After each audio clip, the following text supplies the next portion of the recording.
Natal se aproxima e a liturgia é um convite à alegria, porque o Senhor já está no meio de nós. Esse terceiro domingo do Advento é chamado o Domingo da Alegria. A primeira leitura é uma declaração de alegria pela boa notícia de salvação prometida por Deus. Os israelitas que voltaram do exílio, sonhando uma vida nova na pátria, mas ficaram desiludidos com as condições desfavoráveis que encontraram. O povo esperava dias melhores, mas aqueles poucos que ficaram, que não foram para o exílio, receberam aqueles que estavam voltando de maneira fria, hostil. E o profeta é mensageiro de esperança para os que sofrem e de libertação para os que estão oprimidos. Esse trecho da primeira leitura da profecia de Isaías é chamado o Magnificat do Antigo Testamento, porque é a expressão de um povo que acredita na transformação pela presença libertadora de Deus. É um tempo novo, tempo de vida plena e felicidade sem fim. Então, a alegria está aí. Quer dizer, o povo, voltando do exílio, sente a presença de Deus, sente ali o tempo novo, a felicidade sem fim. Nós poderíamos também nos perguntar, né? Como ter alegria nos dias de hoje?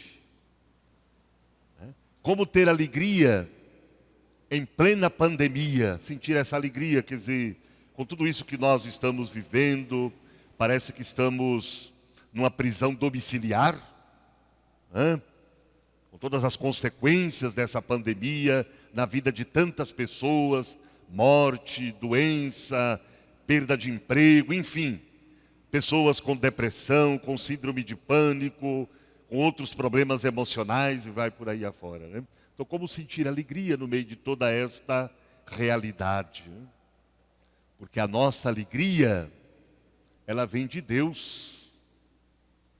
Nós cantamos há pouco no Salmo, a minha alma se alegra em Deus.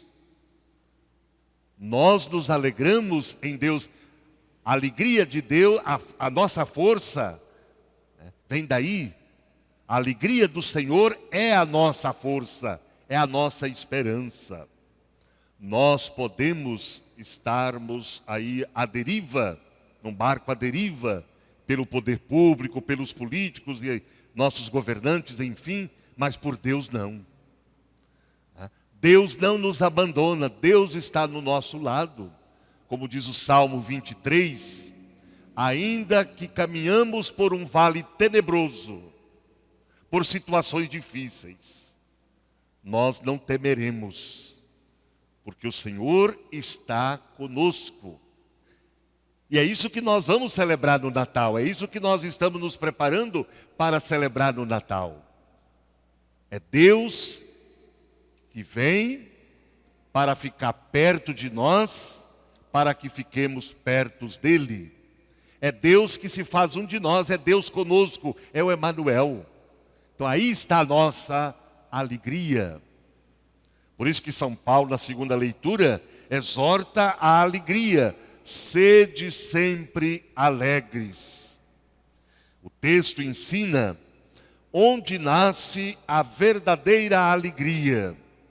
Da oração, rezai sem cessar, dai graças. Da abertura do coração aos apelos do Espírito Santo. Não apagueis o Espírito. Muito pelo contrário, devemos ser dóceis, abertos ao Espírito Santo, àquilo que Ele nos diz. E uma vida moral irrepreensível, quer dizer, uma vida ética. Uma vida baseada nos princípios humanos, nos princípios do Evangelho. Não nos deixeis levar pelas forças do mal. Afastai-vos de toda espécie de maldade. Aí está então, é daí que nasce a verdadeira alegria. Como que a gente pode entender isso que São Paulo diz? Rezai sem cessar, né? Todo o corre-corre do dia a dia, com tantos afazeres, com tantas coisas que nós fazemos, né? Como que nós podemos rezar sem cessar? O importante é o nosso coração, não é? Ser elevado a Deus. E a gente não precisa parar de fazer o que nós estamos fazendo para rezar muitas vezes. Do que nós estamos fazendo no nosso trabalho, nós podemos rezar. Se eu estou lá na fábrica, fazendo algum trabalho, alguma coisa lá, ali eu posso estar rezando. Se eu estou no fogão, no tanque, se eu estou dirigindo, enfim, no meu trabalho, no meu dia a dia. O meu coração pode estar sintonizado com Deus. Eu posso estar elevando o meu coração a Deus na oração. Antes de sair do trabalho, por exemplo, pega lá um versículo da Bíblia, de um livro da Bíblia, coloca aquele versículo no bolso e vai meditando ele. Nas filas intermináveis, aliás, nesse tempo de pandemia, deveria ser proibido fila, né? Mas infelizmente, temos aí filas. Ali também nós podemos estar rezando. Então, quer dizer, é nesse sentido que São Paulo fala. Em qualquer lugar, em qualquer ambiente, em qualquer coisa que nós estivermos fazendo, nós podemos elevar o coração a Deus rezando. A alegria cristã não é uma atitude passageira de festas humanas, mas um estado permanente de quem confia que a vida cristã é uma caminhada ao encontro do Senhor que vem. Então a nossa alegria, ela brota do interior. A nossa alegria não é uma alegria eufórica.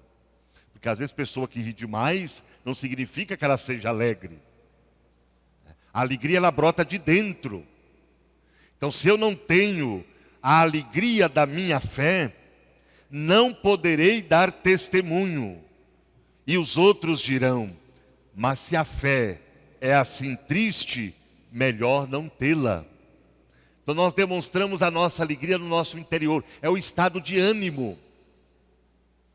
A nossa alegria brota dessa certeza que nós somos amados por Deus, que Deus está conosco. E nós então na oração, na ação de graças, entramos, não é, nessa amizade com Deus, nessa comunhão com Deus, o nosso coração é sintonizado nele e nós então não nos deixamos levar por nenhuma espécie de maldade. Então sejamos cristãos alegres. Papa Francisco vai dizer isso, né? Como que as pessoas vão acreditar em Jesus, vamos acreditar em nós cristãos, no nosso testemunho, na nossa missão, se nós estamos muitas vezes num constante estado funeral, cristãos tristes, desanimados, apagados, às vezes sai da missa, nem parece que participou de uma missa, está naquela tristeza, naquele desânimo, naquele derrotismo. Então as pessoas dizem, se a fé é isso, se a vida cristã é isso, então eu não quero viver nessa tristeza, não. Então nós, mesmo diante dos desafios, diante das dificuldades, diante dos sofrimentos, temos motivo para alegria, porque Deus está conosco. Deus é fiel na sua palavra, Deus é fiel nas suas promessas. E no Evangelho, João Batista dá o grande motivo da alegria. Já está no meio de vós aquele que não conheceis. Então, nesta expressão está a chave de leitura de todo o texto para a perspectiva do advento. Conhecer e reconhecer quem já veio e já está no meio de nós. Não buscá-lo em eventos ou intervenções extraordinárias, mas reconhecê-lo na situação presente, na simplicidade das coisas. Então, no Advento, nós celebramos aquele que já veio e aquele que virá. Não sabemos quando. Então, o Advento, ele nos aponta para a primeira vinda de Cristo no Natal. Ele está no meio de nós. E o juízo final, que nós não sabemos quando, mas devemos estar preparados, devemos estar vigilantes na oração e na prática do amor fraterno. Esse texto do Evangelho apresenta inicialmente João Batista enviado por Deus com uma missão concreta: dar testemunho da luz.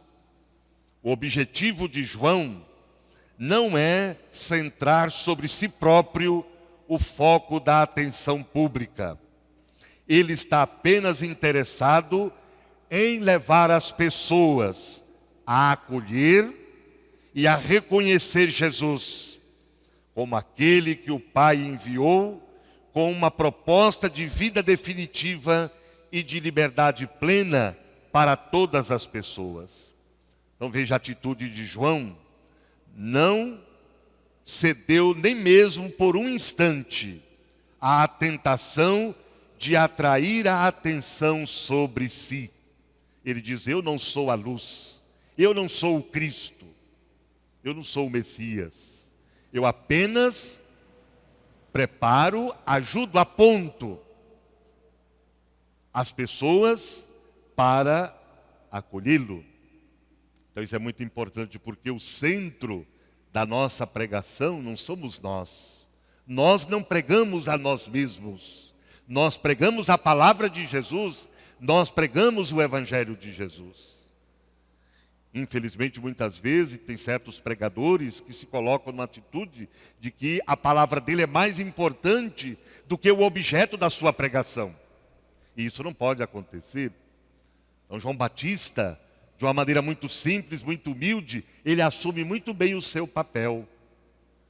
Em outra passagem do Evangelho, João Batista vai dizer: é preciso que ele cresça, que ele apareça, o Cristo, e eu desapareça. Desapareça não no sentido de subir, mas o centro é ele. Ele que é a luz verdadeira, que nós acolhemos na fé, que nós acolhemos no amor. Então isso é muito importante. Então o importante é o objeto da nossa pregação, que é a pessoa e a mensagem de Jesus Cristo. João Batista, então, diante das várias perguntas que fizeram quem era ele, aquela coisa toda, ele deixou muito claro: eu sou apenas uma voz que clama no deserto, eu sou uma seta que aponta. Se nós olharmos as imagens de São João Batista, muitas delas, João Batista está com o dedo assim,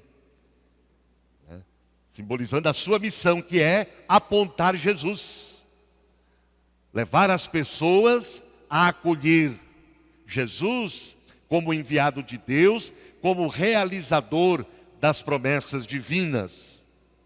Portanto, então, João é apenas a voz que clama no deserto, convidando as pessoas a prepararem o caminho do Senhor. Aplainar o caminho do Senhor significa remover os obstáculos para que a mensagem libertadora do Evangelho possa ressoar e produzir efeitos. Então são muitos os obstáculos que precisam de serem removidos para que a mensagem do Evangelho, para que a proposta de Jesus possa produzir efeitos, seja na vida pessoal, na vida das famílias, da comunidade e também da sociedade. E esses obstáculos são os obstáculos que precisam serem removidos: a injustiça, o ódio, a indiferença, o individualismo, a violência, a corrupção, a desonestidade, a falta de ética, o preconceito, o racismo, a ganância, enfim, tudo que impede os homens e mulheres de viverem como irmãos e irmãs em plena liberdade e com seus direitos garantidos.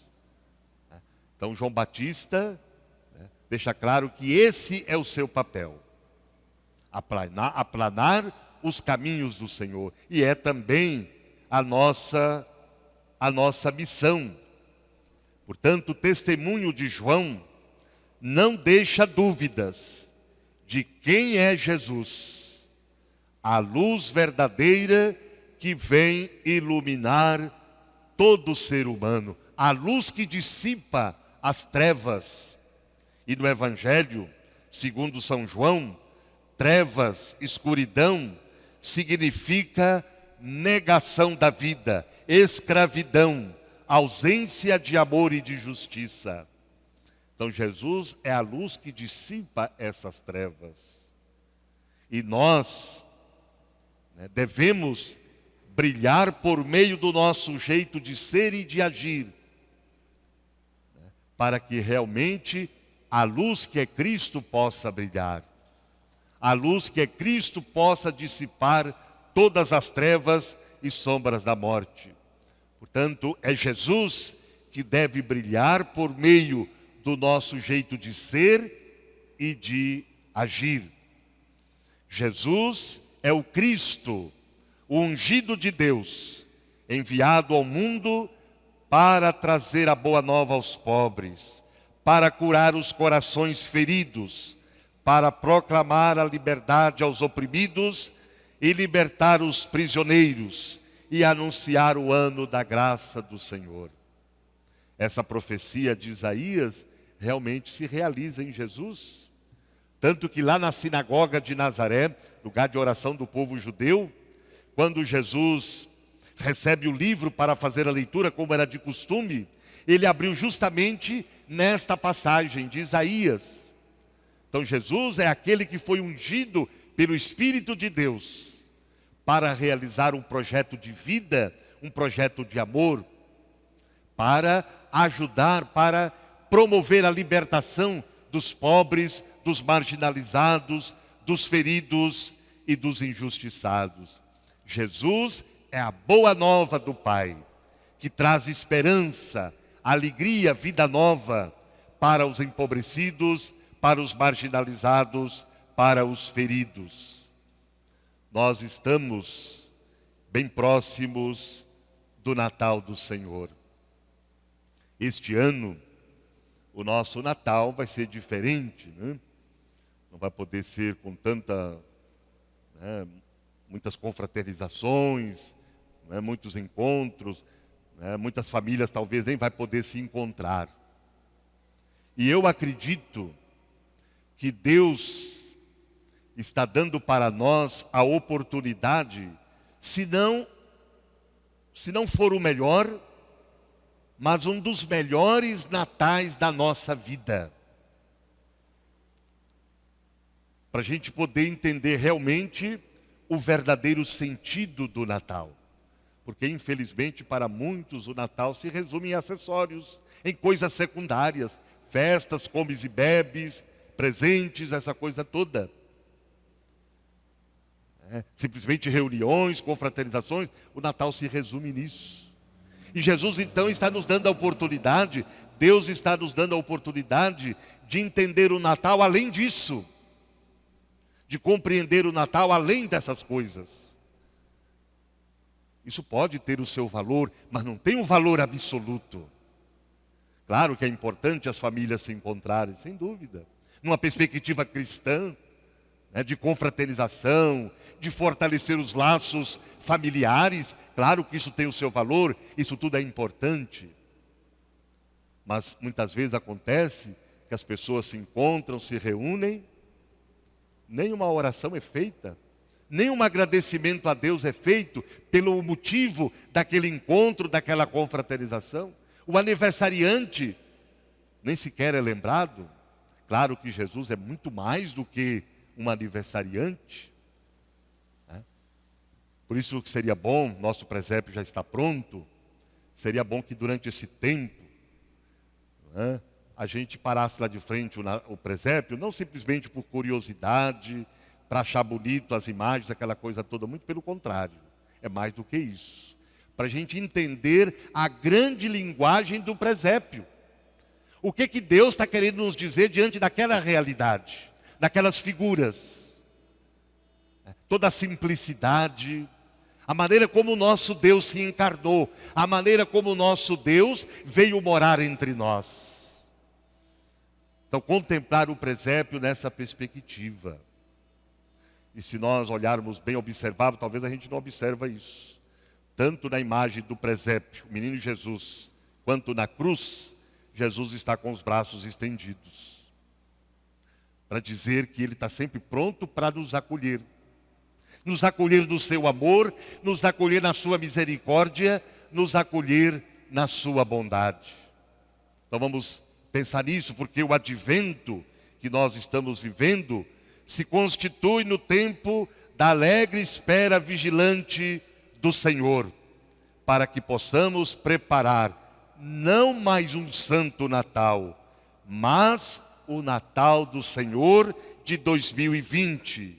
Um Natal santo e verdadeiro, que não se limita ao Natal das vitrines, do Papai Noel, lojas e compras, luzes e árvores artificiais.